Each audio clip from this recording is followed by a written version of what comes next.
Hi, my name is Matt Williams and I'm the International Trainer for the Fax and Document Delivery Group at OpenText. In this video, I want to cover the different methods of configuring the OpenText fax server RightFax edition to send and receive faxes from an SMTP server. The choices basically come down to how you address a fax and how you configure the SMTP server. According to the RightFax manual, there are three methods for fax addressing: Simple, RightFax, and IETF. Simple addressing looks great, but there's no information on how to configure it. RightFax addressing is nice, but the examples aren't exactly accurate. And then comes IETF addressing. On the SMTP server, there are two possible configurations.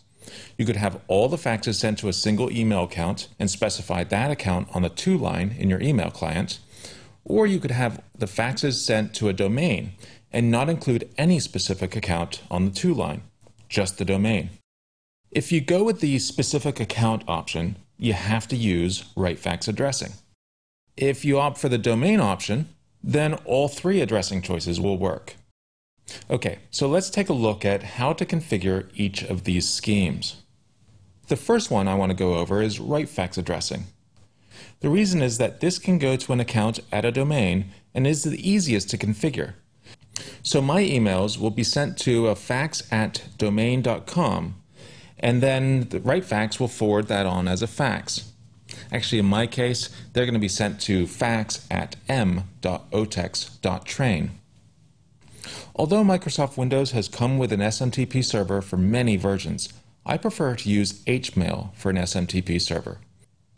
HMail is a very easy to configure free email server that you can download from hmailserver.com. As you can see, on my server, I have a domain named m.otex.train.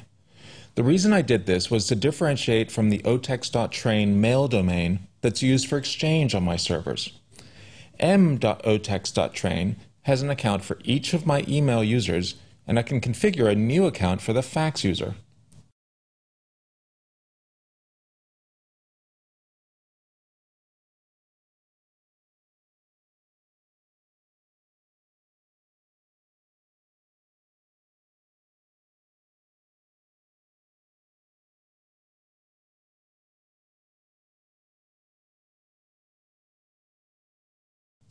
Although I could use Outlook Express for my SMTP client, I like to use Thunderbird. Here you can see I have two SMTP accounts configured in Thunderbird. One is for my administrator account, and a second for my fax account. This is the same account that RightFax will later log into. The reason I have configured it in Thunderbird is to make sure that the account is valid and can be logged into. If you don't have a working email account and you try to configure RightFax, you may find yourself working on troubleshooting the wrong issue. By sending an email from administrator to fax, I can see that this account is working as expected.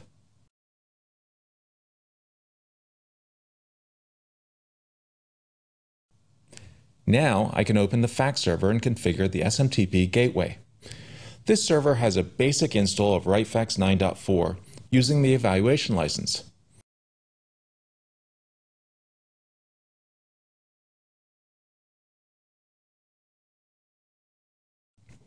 As you probably know, upon installation, the SMTP gateway is not configured and does not appear in the services list in Enterprise Fax Manager.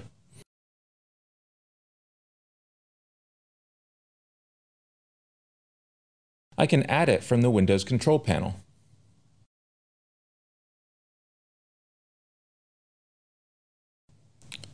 The way that the SMTP gateway works is that it logs into a POP3 mailbox, grabs all the mail, then processes it. If the address is a format the gateway recognizes, then it's handed off to RightFax to send as a fax. If the address format is not recognized, it's discarded. The server that's hosting my SMTP server is called DC. The POP3 username is fax@m.otex.train, and the password is password. I want to turn off IETF addressing. I also like to change the frequency to 30 seconds, especially when I'm testing. When I click OK, this window closes and the SMTP Gateway service is created. By closing and restarting EFM, I should see it in the services list. It's not started, but that's easy to fix. Now I can open Thunderbird and send a fax from the administrator account. If I address the fax correctly, it should be picked up by RightFax and sent as a fax. So how should I address the fax? With RightFax addressing, there are quite a few options available, but I want to keep my first one very simple. I'll just type /name equals Matt Williams /fax equals 1234567. Then there's an open angle bracket, although you might think of it as a less than sign, followed by the email address. After that, I add the closed angle bracket, or greater than sign. If you want a space between the fax information and the email address, that's okay, but it's not necessary. The / before and after and between each command in the fax information is absolutely required. If you leave one out, RightFax will not be able to figure out all the components of the address. So what other options can go in the fax information? Well, the manual does list all of your options. In my previous example, I included the recipient name and the destination fax number. As you can see, I can also include the recipient's company, voice number, city and state, as well as billing codes for the fax. But the minimum is just the fax number.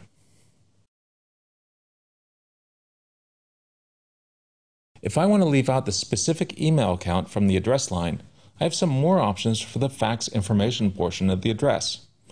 The downside is that configuring the SMTP server could be a bit more difficult depending on your choice of email server. Again, I'm using the free HMail server, and creating a new domain is incredibly easy. I just specify a catch-all address for the domain that forwards everything sent to another email address. The address I'll use is the same one I created at the beginning of this video. On the RightFax side, I don't have to change anything because I'm still ultimately sending faxes to the same email address. The first addressing scheme I want to use with this configuration is simple addressing. The reason it's called simple is that it's so incredibly simple to address a fax, but at the same time it's also very limited. I can only specify the phone number that I want to send the fax to. 1234567 at fax.otex.train is all I need to type to send a fax to 1234567. But I cannot specify any other details, like the person's name, company, or any billing codes. Next, I'll move on to RightFax addressing. This is what we used before, and now that we're sending to a domain, the address is pretty similar. I'll just leave out the email account. I still have to have all the slashes in the address, but I no longer need the angle brackets.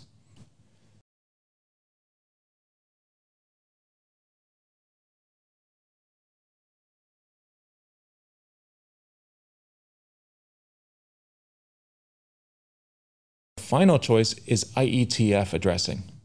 IETF addressing is similar to RightFax addressing, but the option keywords are different.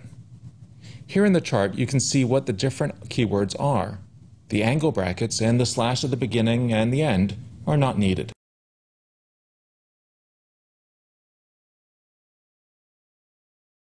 To get IETF addressing to work, I need to go back to the SMTP Gateway configuration and check that checkbox.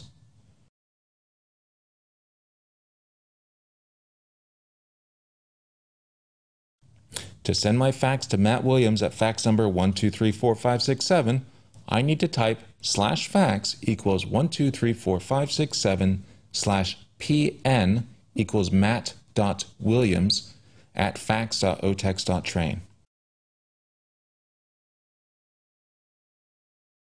There are a number of other configuration options in the SMTP Gateway dialog, but my focus for this session was how to address a fax so that RightFax will then forward it on correctly. I hope you found this session useful, and if there's any other points of confusion in our products which you feel should be documented like this, please let me know at mattheww@opentext.com or follow me on Twitter. My Twitter name is Technoevangelist. Thanks again for watching, and goodbye.